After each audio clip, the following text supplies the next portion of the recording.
আসসালামু আলাইকুম চতুর্থ শ্রেণীর শিক্ষার্থীবৃন্দ। আমরা আজকে গণিত বইয়ের ২০ পৃষ্ঠার কি সংখ্যা কার দিয়ে বৃহত্তম ক্ষুদ্রতম সংখ্যা তৈরি করি। আমাদের সবসময় বৃহত্তম সংখ্যা তৈরির ক্ষেত্রে আমরা বড় সংখ্যাটাকে দেখব। তাহলে বড় আমাদের কত? সবচাইতে বড় হচ্ছে আমাদের ৮, তারপরে বড় ৭, তারপরে বড় ৫, তারপরে ৪, তারপরে ৩, তারপরে ১, তারপরে ০। এখন শূন্যর কথা আছে। শূন্য সবসময় ডাইনে বসালে কিন্তু তার মানটা বেশি হয়।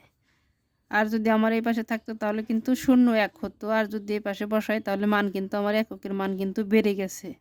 সেই জন্যে ক্ষুদ্রতম সংখ্যা তৈরির ক্ষেত্রে শূন্যে আমাদের সংখ্যার পরে বসাতে হবে।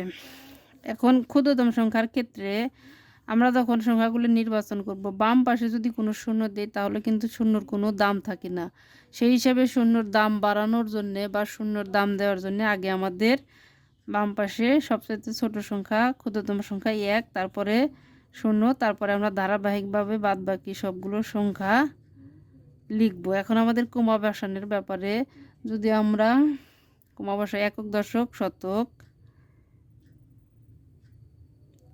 হাজার, বাংলাদেশি হিসে ২ ঘর পর পর কমা, একক, দশক, শতক, হাজার, অযুত, লক্ষ, নিযুত, তাহলে ১০,৩৪,৫৭০।